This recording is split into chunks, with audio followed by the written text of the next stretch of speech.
Halo Kang Fatur, selamat malam. Selamat datang di Kianus Mawinato. Hai, selamat malam, Keanu. Makasih banyak ya, masih nggak nyangka loh nih. Salah satu personil dari boyband yang paling ngetop dulu tuh, Java Jive akhirnya bisa datang di sini juga. Boy banget dulu. Ini emang salah satu mungkin yang dibilang-bilang katanya salah satu orang yang paling awet muda kalau untuk laki-laki ya. Bahkan kemarin kan Kianu sempat bikin tuh di Instastory ngasih tahu mau ada Fatur Java Jive nih datang ke acaranya Kianu. Ada yang mau nitip nggak komen atau pertanyaan. Nah ini ada satu nih orang nih. Dia sempat ngomong begini nih katanya nih. Dari netizen biasalah mereka suka heboh kalau misalkan ada tamu-tamu yang keren kayak Kang Fatur gini. Tahun ini saya mau ulang tahun yang ke-50. Apa sih rahasia awet muda Kang Fatur? Ada orang nanya tuh. Ya nggak ada yang instan ya sesuatu itu ya. Pasti aku kebetulan dari turn 30 kalau nggak salah. Saya ingat. Saya udah memutuskan untuk mengubah gaya hidup lebih sehat lagi. Terutama mengurangi less karbo ya. Jadi nggak terlalu banyak makan karbo dalam satu hari. Terus kedua, olahraga itu pasti ya, pasti olahraga. Terus positive thinking aja. Saya sih jarang sekali stres gitu, selalu saya hindari. Tapi yang paling utama tuh mungkin dari lifestyle-nya mungkinnya udah mulai berubah. Saya hidup sehat, saya tidak merokok, saya nggak minum minuman keras. Amit-amit sih, apalagi narkoba gitu. Karena harus dihindari itu. Kebanyakan sih memang kalau kita dari mudanya kita udah aware dengan kesehatan, itu dengan sendirinya sih datangnya ya gitu. Terus mungkin juga faktor genetik juga mungkin kali ya, dari papa, mungkinnya papa tuh terlihat awet muda juga. Saya ingat papa saya umur 50 tuh belum ada uban rambutnya. Jadi saya mungkin dapat genetiknya, tapi sekarang saya tuh baru cuma ada satu ubannya. Itu juga letaknya bukan di kepala, tapi di jenggotnya di sini. Makanya saya selalu syukuran setiap hari. Kianu malahan waktu itu pas masih SD ya, SD kelas 6 sempat ada rambut uban satu. Waktu kan mama biasa suka kan lagi mau tidur apa dicekin, tau-taunya ada rambut putih waktu itu pernah. Padahal masih muda. Iya, tapi kadang itu genetik kok gitu. Iya. Ya, terus juga kemarin ini pada saat Kianu mau ngontak Kang Fatur kan juga kaget nih, karena biasanya kan Kianu suka dibantu pakai guest booker atau sendiri, itu lewat ke manajer dulu, atau nggak lewat ke publicist, atau mungkin ada asisten. Kalau misalkan emang udah kenal, baru sekali mungkin langsung ke orangnya. Tapi kalau Kang Fatur beda nih, Kianu WhatsApp langsung yang balas Kang Fatur sendiri, dan balasnya cepet lagi. Emang nggak punya manajer ya Kang Fatur ya? Nah kebetulan tuh saya tuh punya bakat manajerial yang bagus gitu, basicnya gitu ya. Jadi saya punya grup Java Jive, itu tuh secara dengan sendirinya gitu, alamiah itu, pada saat orang lain pingin involve ke dalam untuk ngatur kitanya jadi resistan gitu. Jadi, loh kok gue diatur ya? Padahal gue bisa ngatur diri sendiri gitu. Nah, sempat sih dulu ada yang pingin ngatur jadi manajer Java Jive, cuman kayaknya kitanya terlalu dominan berenam ini, jadi ya udahlah, mendingan kita diatur sama diri kita sendiri. Jadi manajer diri sendiri ya?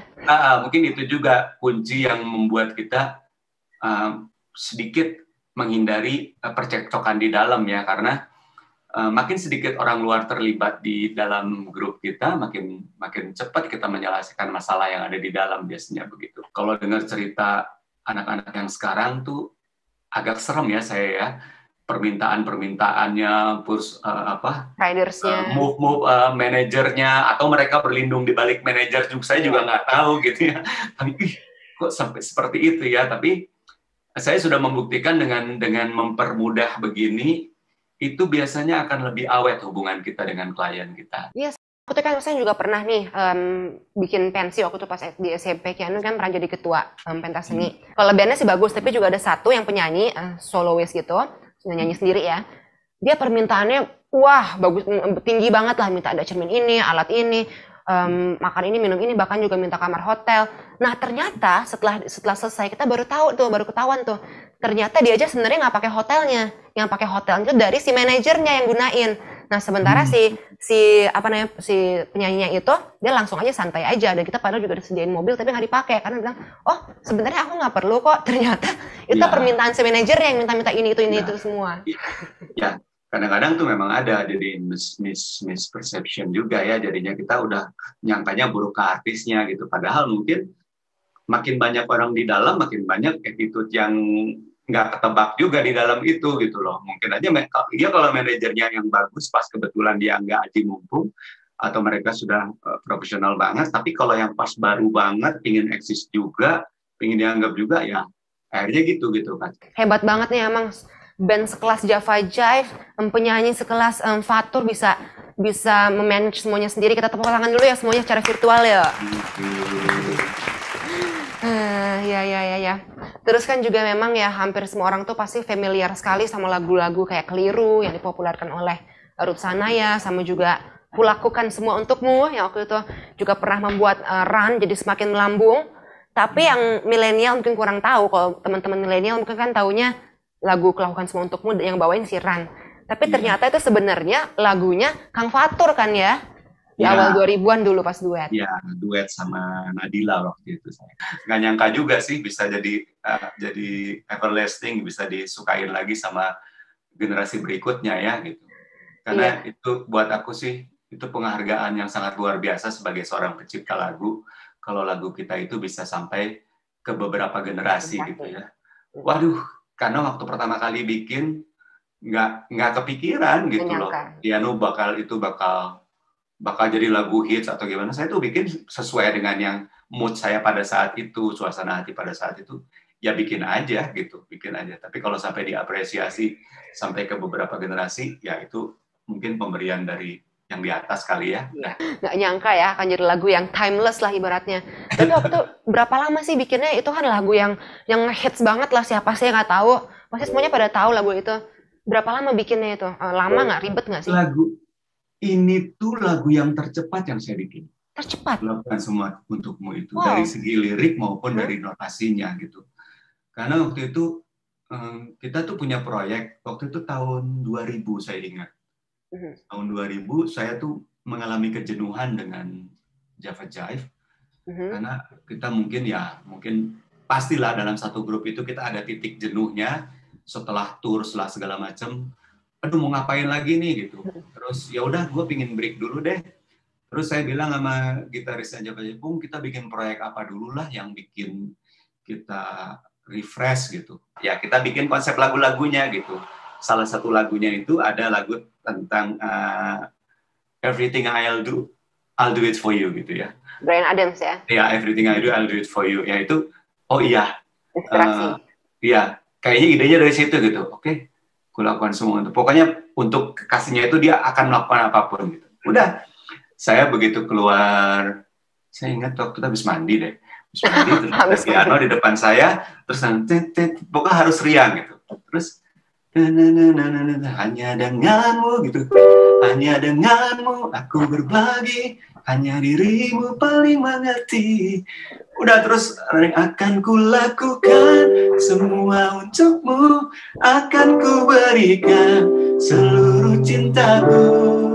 Janganlah engkau berubah dalam menyayangi dan memahamiku.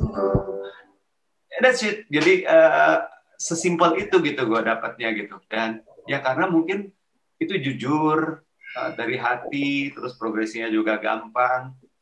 Dan Nadila juga pada saat menyanyikan lagu itu, kita nggak percaya dia satu kali take dia dapat. Satu kali take, wow. Dari awal dia nyanyi, selesai, udah. Terus Pani, dia ulang, nggak usah, udah bagus gitu. Aduh, aku nggak pede, kata dia. Ya bagus kok. Ya gampang, kata dia lagunya. Dia ngapalin sebentar, terus nyanyi, dapat. Ya gitu, jadi prosesnya itu yang lagu Kulakukan Semua Untukmu itu lagu yang paling cepat buat gue bikin. 3 sampai 5 menit jadi lagu. Dan di zaman sekarang ini kan zaman terus selalu berganti, selalu semakin maju, Indonesia pun juga terus berkembang ya, dan pasti ada plus minusnya.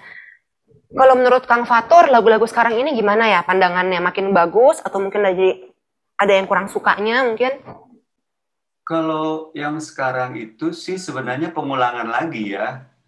Pengulangan lagi dari notasi-notasi yang mulai ada di tahun 80 dan 90.